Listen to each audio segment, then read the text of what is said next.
Magandang araw po and mega love shout out sa lahat ng ating mga manonood sa ang sulok mo kayo ng mundo. Magandang umaga, magandang tanghali, magandang gabi po sa ating lahat at sana po ay nasa mabuti kayong kalagayan. Ito na naman po si Kapitana ni Heights, ang kapitana na walang barangay pero maraming tanod ang nakabantay. So medyo nawala tayo no sa live at saka reaction kasi super busy tayo. Pero sa mga susunod na araw, medyo okay na yung schedule natin kasi babalik na yung alaga ko sa Japan, no? So, yun lang, no? Nanonood ako ng mga content and naawa ako dito sa mga ibang angels, guys, no? Lalo na dito kay Carla at saka dito sa sinasabi nga nilang isang angel na nagwawala o nagwawalwal o nagbabar, which is si Joy naman talaga yung tinutukoy nila. Bakit ayaw yung pangalanan? Diba? Napapatrivia pa kayo. Si Joy lang naman yung tinutukoy ninyo. So, ito lang yun, guys, no?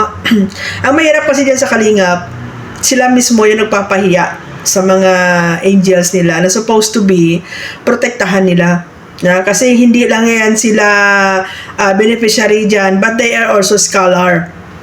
Pag speaking of scholar, may mga pangalan kang iniingatan sa eskwelahan. Kailangan i-maintain mo yung tawag dito, i-maintain mo yung personalidad mo, i-maintain mo yung grades mo, no? I-maintain mo yung pangalan mo.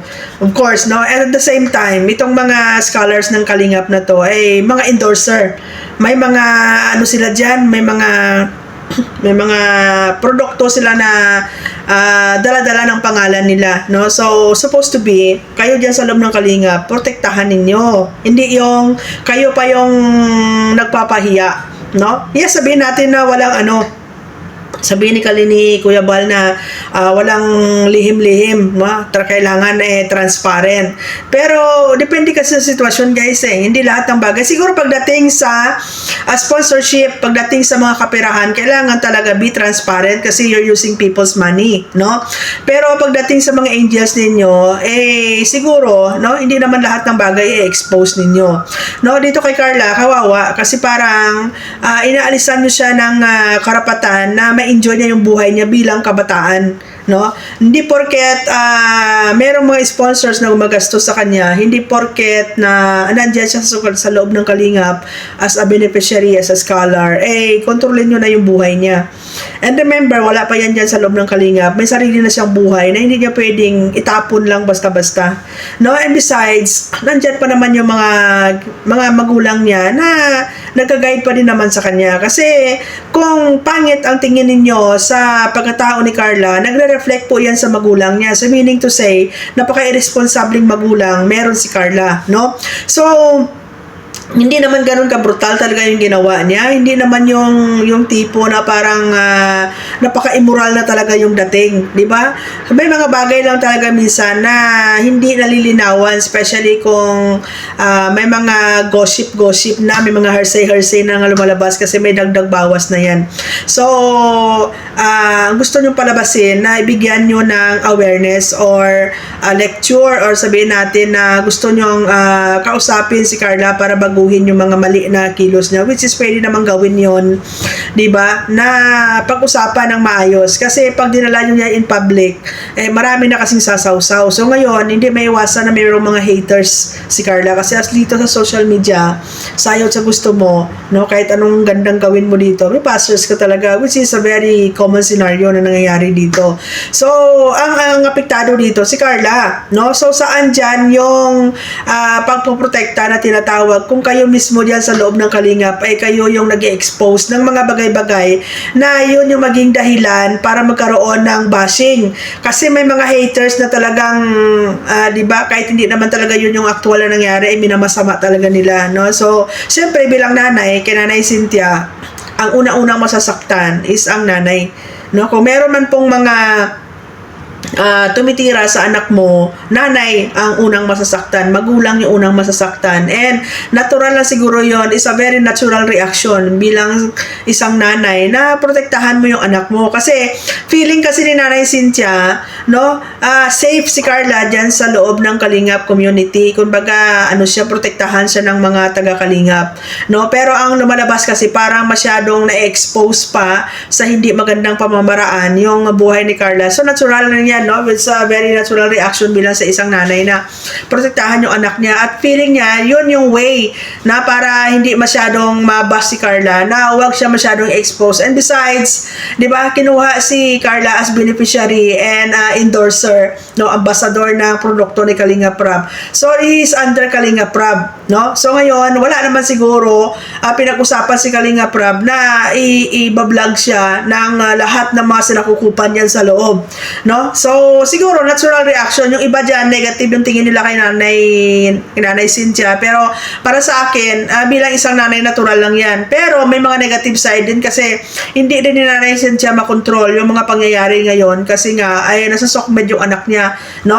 Public figure yung anak niya. So, minsan, hindi niya makontrol yung sitwasyon. May mga bagay na talagang hindi na kontrolado na mangyayari, no? So, siguro ganun na lang, no? And, depende na yan kay Carla, no? He is very, responsible and matured enough para gumawa ng desisyon na alam niya makakabuti sa kanya, no? And, kung meron mang mangyayaring hindi kaaya-aya or meron mang mga failure, no, siguro na ni Carla yun, responsibilidad niya yun, no? And wala naman ibang magdudusa bandang huli, wala naman ibang masasaktan, kundi siya lang din naman kung hindi siya maging maingat sa mga tao na nakapalibot sa kanya at sa mga taong pinakikisamahan niya, no? So, ganun lang yun, no? So, ang pangit lang na nandyan ang galing mismo sa loob ng community nila, yung kaguluhan, yung hindi magagandang issue na naging cause ng hindi rin magandang impression para kay Carla, no? So, same din dito. Nasasabi nilang Angel na nagbabar.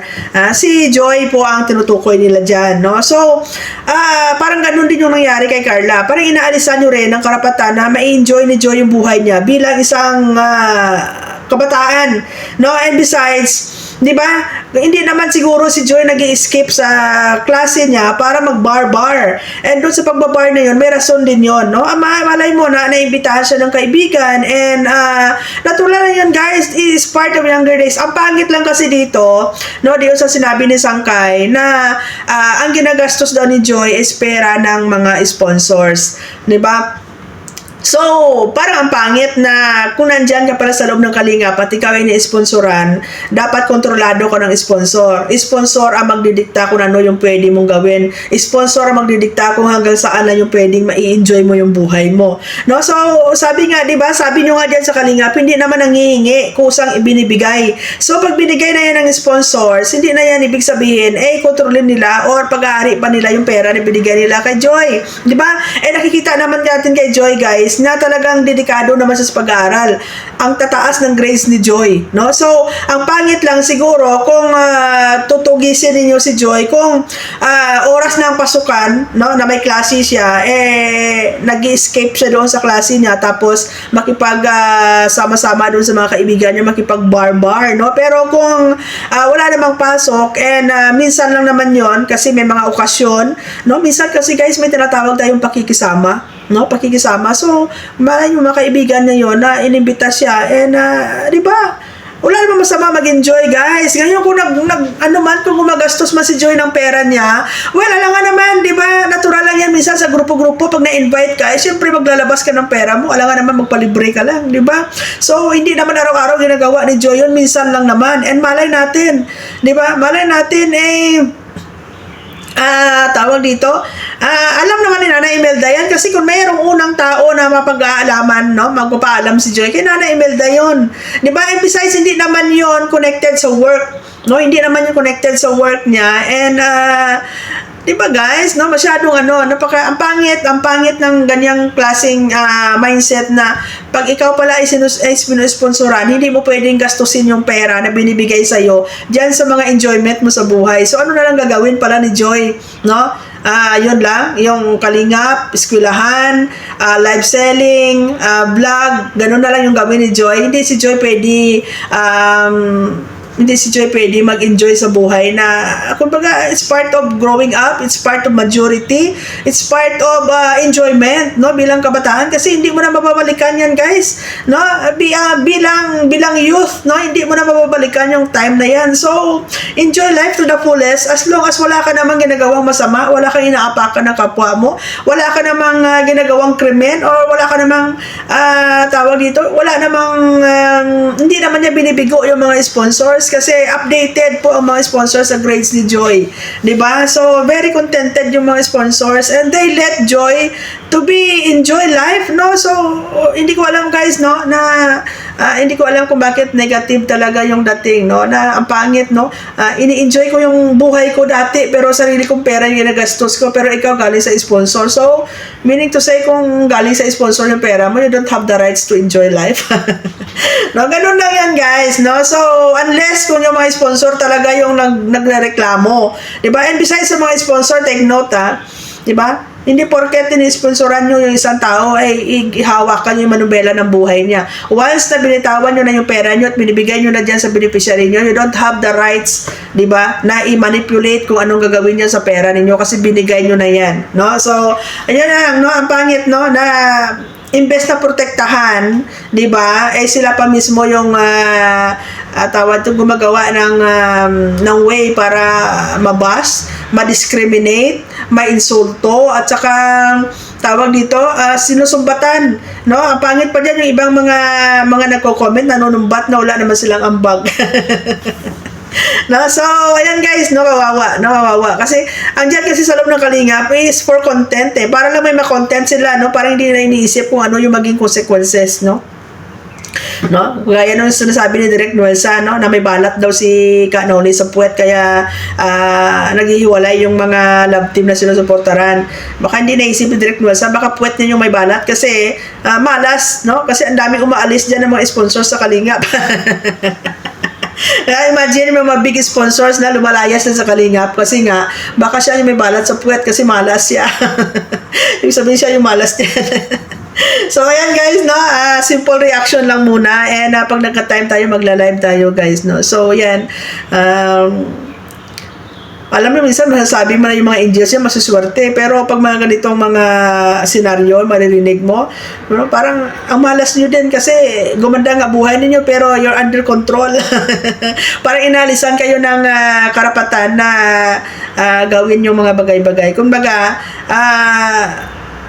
parang inaalisan din kayo ng privacy, no? Parang inaalisan din kayo ng privacy na hindi porket na beneficiary ka dyan, hindi porket na ambassador ka dyan, di ba? Wala ka namang karapatan na magkaroon ng pribadong buhay, no? And besides, di ba, yung mga dati mong buhay, hindi mo yan basta-basta itatapon lang dahil, di ba, dahil nagbago yung buhay mo, dahil nagkapera ka, dahil gumanda yung buhay mo, itatapon mo na lang yung dating buhay na kinagisnan mo. That's a very, very wrong, di ba? So hanggang dito lang muna, guys. Maraming salamat and God bless everyone.